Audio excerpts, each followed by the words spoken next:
Robert Pattinson, Kristen Stewart, playing Edward and Bella from Twilight. We're so excited to have you guys here. Thank you so much for taking the time. Oh, thanks for having us. I'll start with you, Robert. Robert, this is the second major literary characters you've been playing that are some of the most imaginative series of the last 100 years. That's a lot of responsibility. How did you feel in terms of playing Edward, knowing that you kind of had that backbone of playing Cedric Diggory before? I mean, did it help you kind of get into this role of understanding that literary character going from page to screen? No, I mean, I always just look at, it's probably a bad way of doing it, but I mean, I mean, it's so different. You can't really play the book, so I mean, I was playing the script, and then I just always use a book for just material, you know, and you can pick and choose whatever you want. And especially for Twilight, there's so much stuff. I mean, you've got like an encyclopedia of stuff that you can draw from. So I guess I kind of just used it as a helpful tool.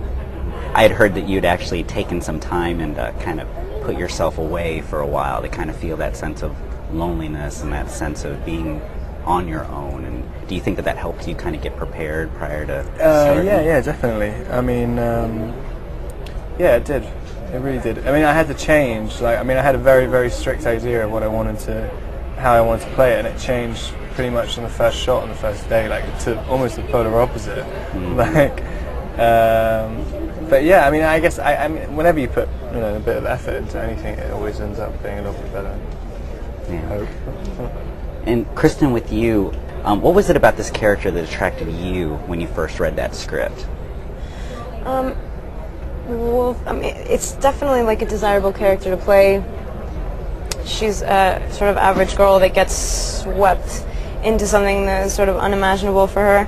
But it wasn't really Bella per se, it's the relationship. It's like, it's otherworldly. I've never, Did you like playing both sides of that, the romance and at the same time being vulnerable, but then being strong as a female? Right, yeah. I mean, Bella definitely is. She's the damsel in distress, but she's not a complete... I mean, the thing that's great about the story is that they're both willing to die for each other, and that it takes a really strong person, or whatever. It takes somebody swept up in something stronger than them. I mean, that's what I liked about it. It was just sort of like, I've never felt that way, like, yeah. And then with this role, how do you now feel knowing that, you're on the cover of Vanity Fair, you are one of those rising stars of Hollywood? I mean, did you know this role was going to take you to that level next? I didn't initially. It became very obvious to everybody at a certain point. We started the film and just like the whole phenomena that is Twilight, I became aware of. I didn't know about it. So, I think it's better that way. I think I probably wouldn't have done it. And I'm glad that I did.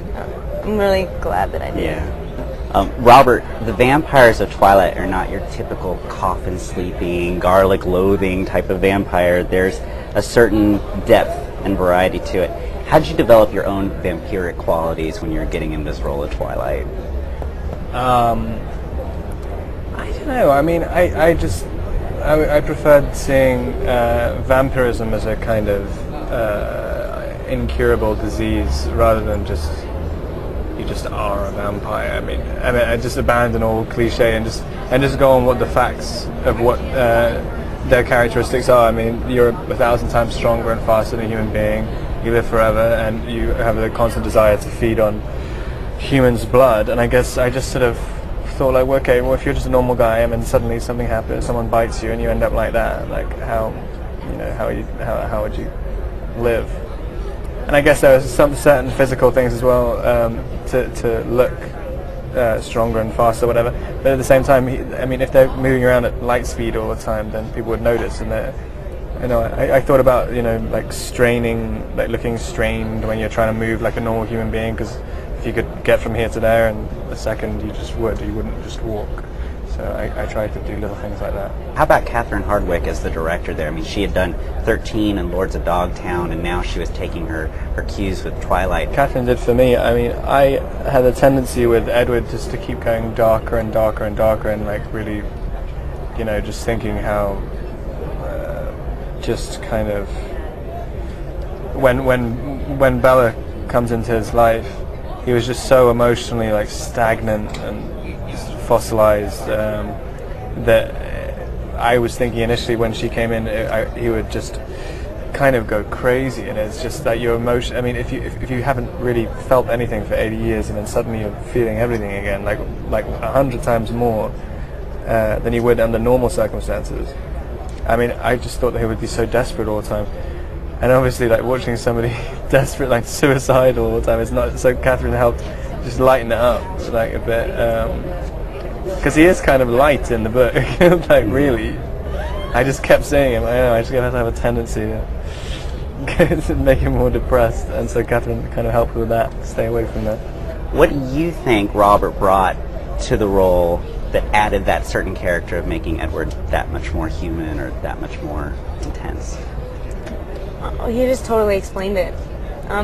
The book is written in a way that you could take like what's on the surface. It's all very obvious, you know, it's like this perfect man, and you know, she's completely in love with him, and he's confident and suave and opens her door.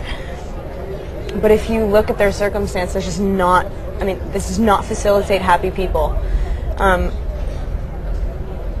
So he knew that, he got that. I mean, like we did a really classic, like, you know, conventional audition process. I auditioned for it, and then I read with guys, and he was just the only one that came in that had any, that looked like they were thinking about something other than I'm on camera looking handsome. So, yeah. Well, thank you for bringing that romance to the screen, and thank you for bringing Twilight to us. So thank you very much. We appreciate it.